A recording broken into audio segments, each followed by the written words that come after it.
What's up, people? Welcome back to Dark Souls 2 Scholar of the First Sin. I had some issues with the audio, specifically my voice recording. The game was fine, but my voice was all messed up. So I'm doing a little bit of post commentary. So it's probably going to be horrible because I've never done this before. But on top of that, the sound normally ducks my voice. So the sound is going to be chopping up and down to my original recording.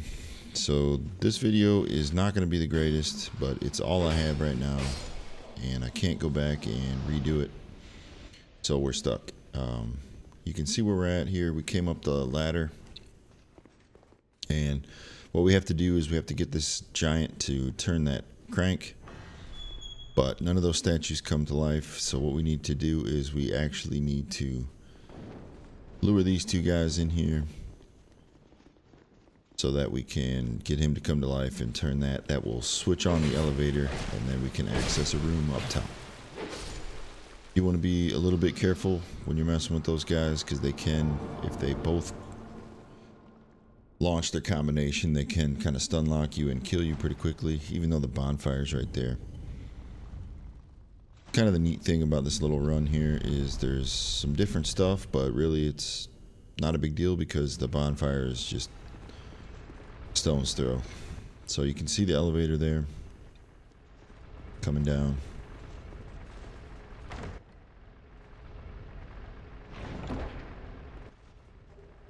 The old knight hammer.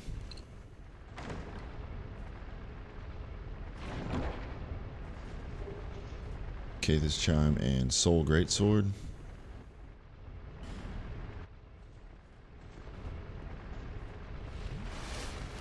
We're gonna summon him in here just because he's a pretty damn good tank and he will draw the aggro on what's coming up, and he doesn't stick around very long anyways, so we're gonna bring him in.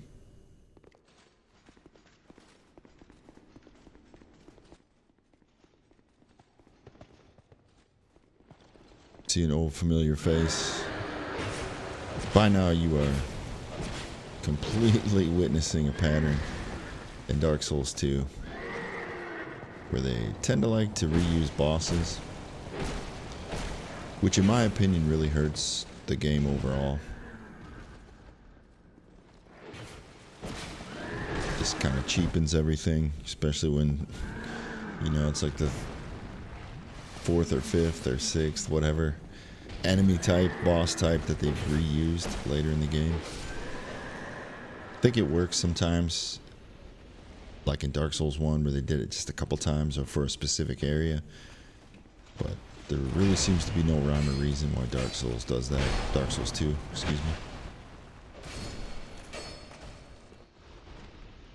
Take out these guys. I mean, it's a whole collection of familiar enemies, so there's nothing really new going on.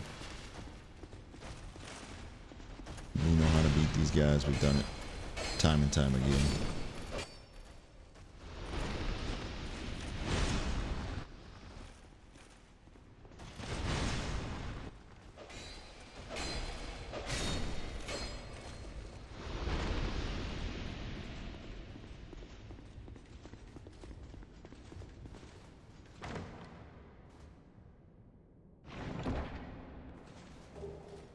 Firestorm. Yeah, I honestly decided that I would do this area, as I really didn't, for our build here that we're doing, and this playthrough, I didn't need any of these items, but I just figured I'd go ahead and clean it all out while we were here, because it's not that big. Right here, checking for teeth, because that is indeed a mimic. So we're gonna go ahead and take him out. I was waiting to try to see if you could see him breathe, and then I missed the jump attack.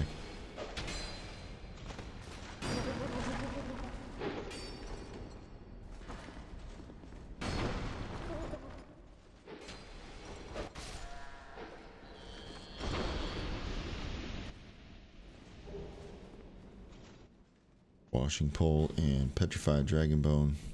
I think we already had a washing pole at this point as well.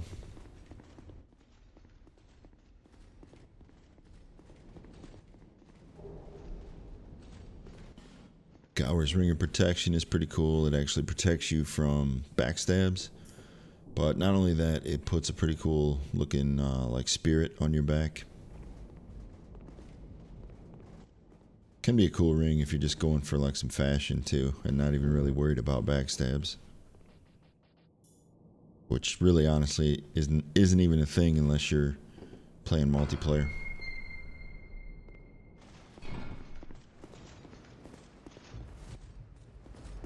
So there's a couple enemies up this way.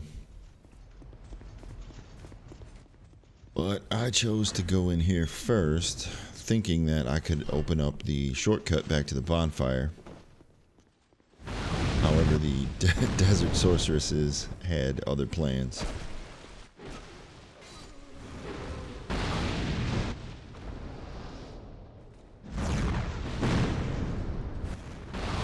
And there it was.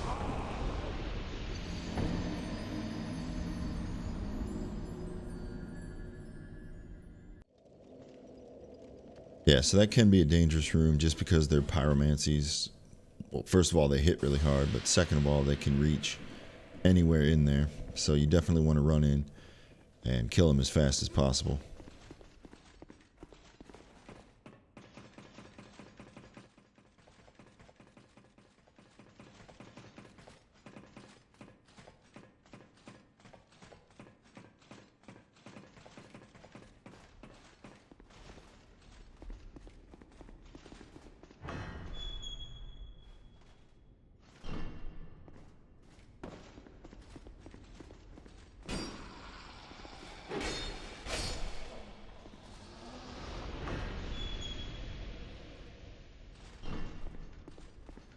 Quick run back.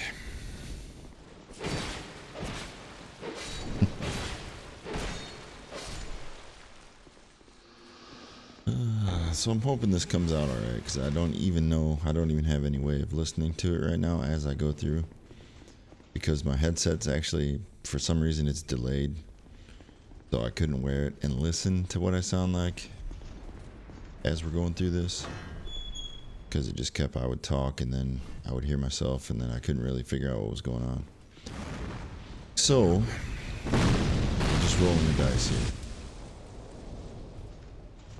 Getting blown up again.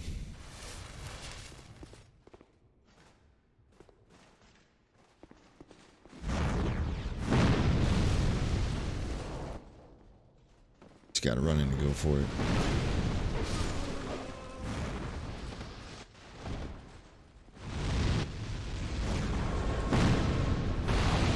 Yeah, that was a gamble there. I shouldn't have even went for my souls, but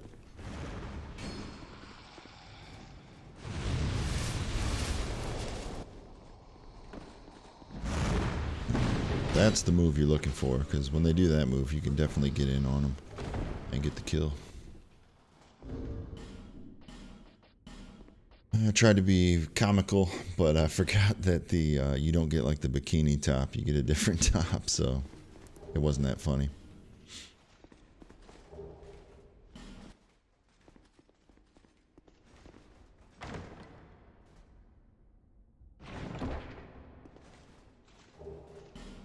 Got the flask shard though, which is cool. Now what I would recommend, I obviously did not do it, but down below there is where you open up the shortcut. I would definitely recommend doing that before going up here to fight. I'm not quite sure why I did that.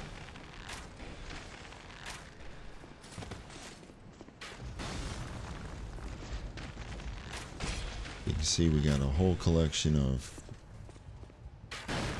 more familiar faces all over the place. It's like they took enemies from all the different areas that we've been to so far and just kind of smashed them together here.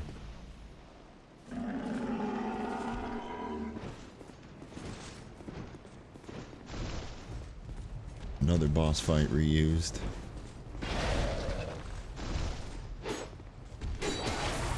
Which I guess doesn't matter considering it's a boss fight reused from another Souls game.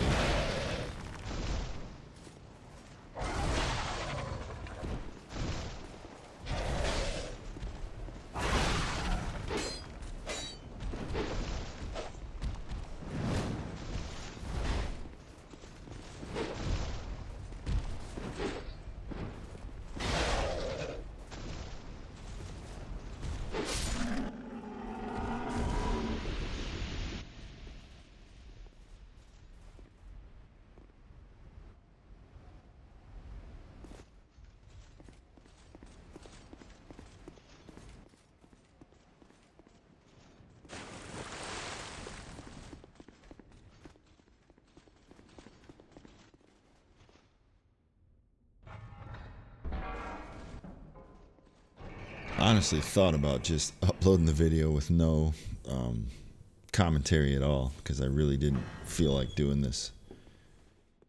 Post commentary, I don't know, I'm just more like when I go through and I'm just kind of talking as I go. Things are coming to me. Which, I don't know, may suck even more than this, but I just feel more comfortable. Definitely don't feel comfortable right now.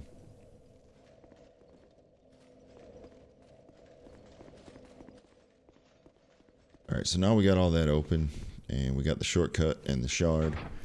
We're going to go ahead and take this elevator up to the top.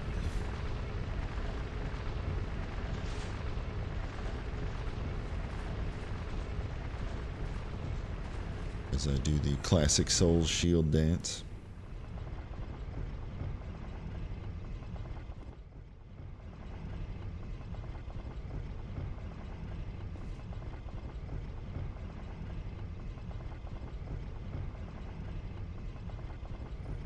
All the way up. Yeah, Dark Souls 2 definitely has an obsession with long elevator rides.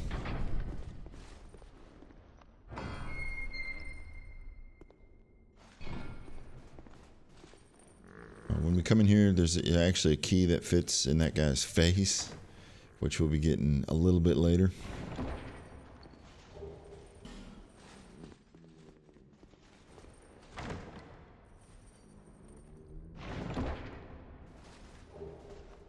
Another soul vessel.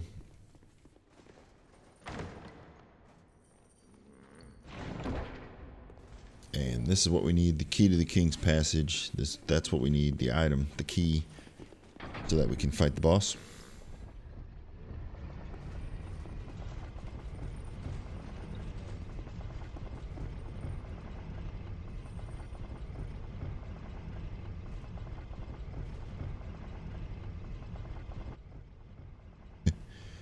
So on the way down here, well actually on the way up, I saw a space that was open. I thought, oh, I never really went in there. And then on the way down, as I was getting ready to roll into it, I realized that's just the place where we went up the ladder. So that was kind of embarrassing.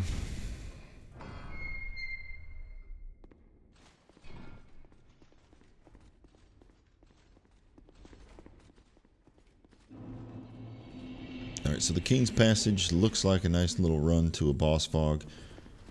But there's actually the horsehead soldiers here that you gotta watch out for. The first one with the head is the first one. All the ones with the heads come to life. So when you find the first one, before you walk by him, just start hitting him and then run to the next one. So then you don't have to deal with 4. You only have to deal with 2.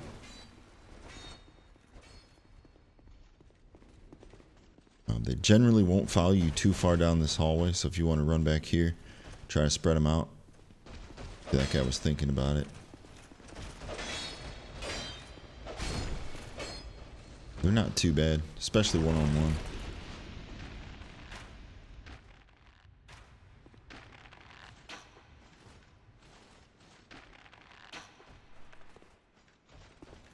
They do have a really cool moveset, as you'll see here. And they also have some other like kind of aerial jump move.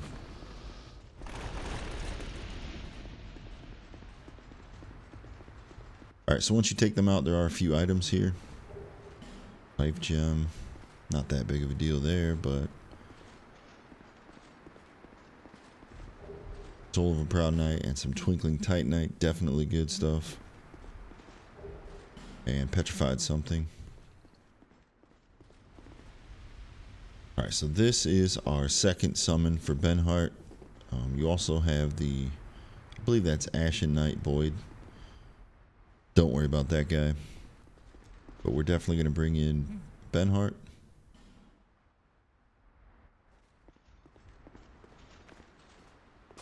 And this is a really cool boss fight. It's a really fun boss fight, especially when you don't use Benhart. It just feels much better. But because of, you know, I already started with the playthrough of completing his quest, so I have to bring him in now. I had no choice, but this is a really fun fight. This is a good boss fight for Dark Souls 2, since we've had a bunch of crappy ones. The Looking Glass Knight. Pretty straightforward. You definitely want to stay away from his shield, because you can do 0 damage on his shield side. Your hits will just recoil. So you want to stay around to his sword.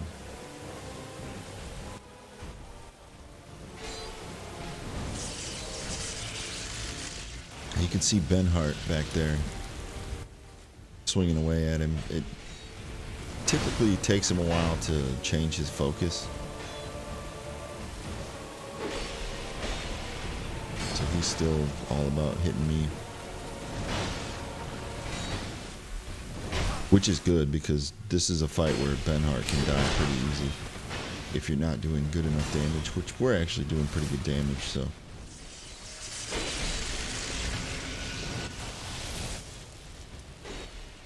He has 2 lightning attacks, the spin attack, and then, well, here he goes, going to demonstrate both the spin.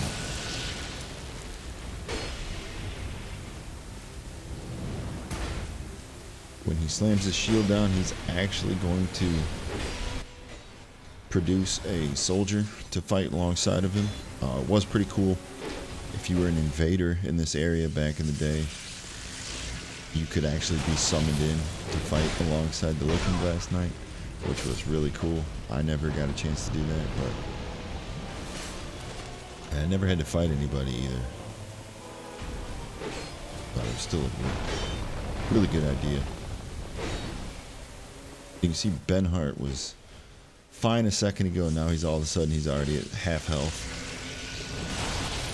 So he can get cut down pretty quickly, but it doesn't matter because this one's over. I love the sound effect too of the knight when he drops his gear and stuff. Sounds pretty cool.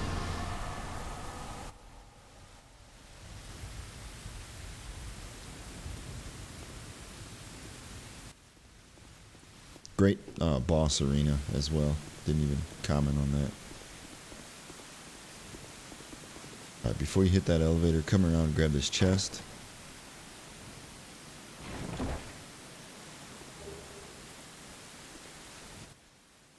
Spell Quartz Ring is actually really useful in the next area if you're having trouble.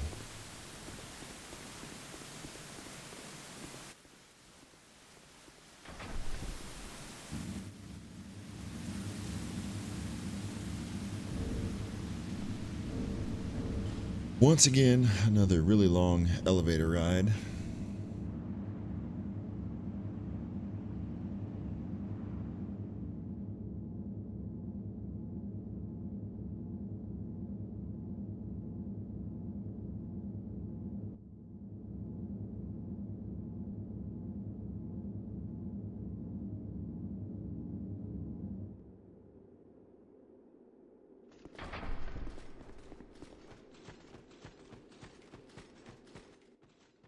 And you start running through here, you start getting flashbacks of Forest of the Fallen Giants. Maybe even nightmares. But luckily that's not where we're heading. That would have been horrible.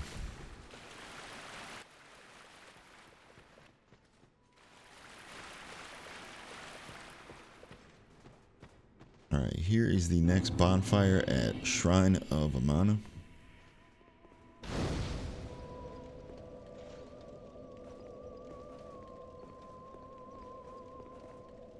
And I think I'm going to walk out and take a minute to enjoy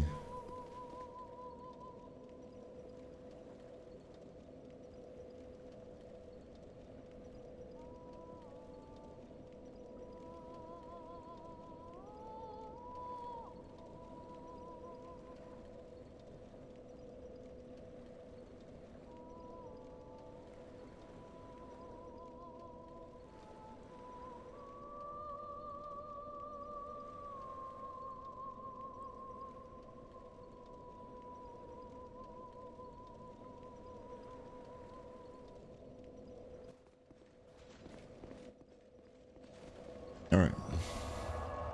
So we're actually going to get to that on the next episode.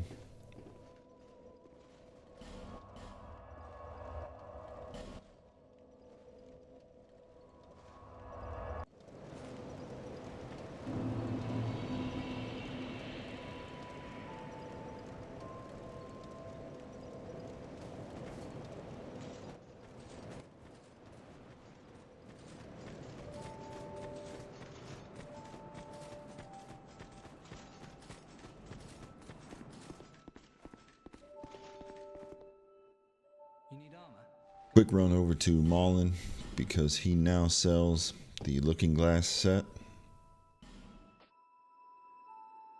So that's, like I mentioned earlier, that's the benefit of getting him into that position, spending enough souls with him, because then you can buy some unique sets from some of the bosses without needing to like use their souls or anything like that. It's pretty cool. Go ahead and demonstrate it here too. It's probably a set that in the future, maybe in one of the DLCs, I'll probably wear it.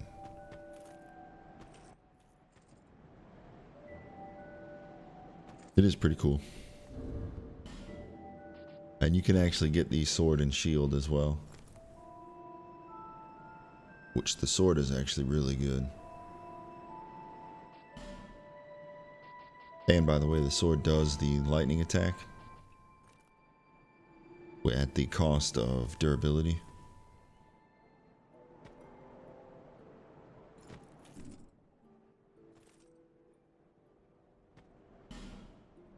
Some nice fashion if you want to roleplay as a robot from the 1970s.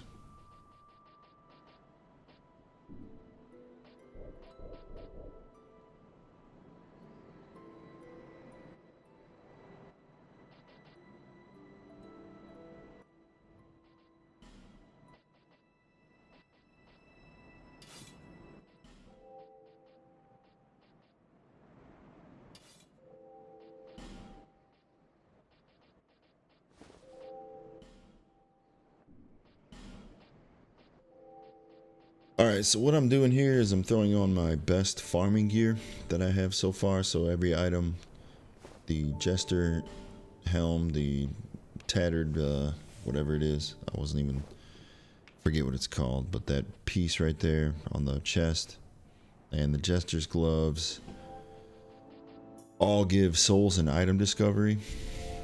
Well, the hat and the chest give item discovery, the jester's gloves give you souls, more souls. I have the gold and silver +1 covetous serpent. I have both of those on, which gives us item discovery and soul gain. And then I have the dragon parma, which gives us more item discovery. So what I'm going to do now here for these next, I think there's 2 places that I've used to farm to get us some night gear. One was the Hide Knight, and then the other was the, I think the Knights in the Iron Keep, if I'm trying to remember correctly. It's been a couple days since I recorded this.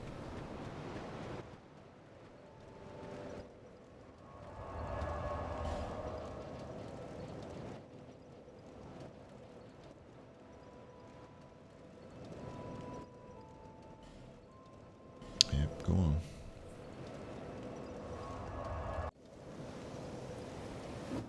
Alright, so this is where I farmed up the couple pieces of Hide Knight gear that I was able to get. There's actually 2 Hide Knights.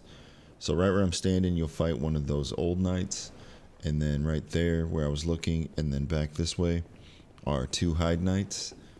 So I would just kill them, all 3 of them, see what I got, reset, and then do it all over until they despawned. Despawned. I don't know if that's, they stopped respawning. I guess that would be it.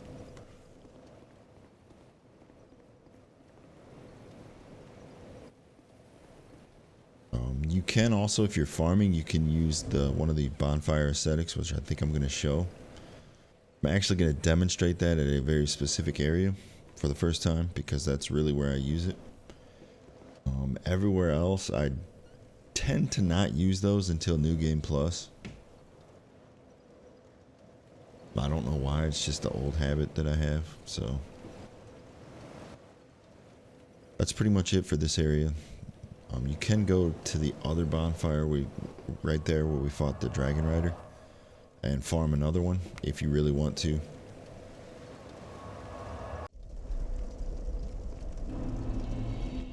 Yeah, so back here at the Iron Keep, I went through and you fight the first knight right there. So you can see I farmed them quite a bit because there's no more respawns.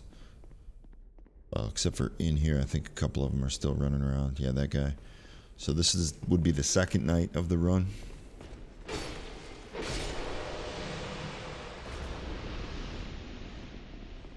Then in here right there would be the third.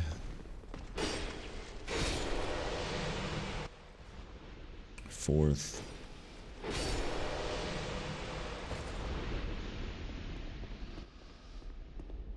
Actually, maybe, I don't know, maybe I hadn't. Yeah, I did. I had to have. What am I thinking? But these guys, the reason these guys are still there is because, well, one, there's more of them, but their drop rate seems to be much better. So I actually got the full set and 2 of their katanas early on. So I didn't need to, didn't need to wait until they weren't spawning anymore.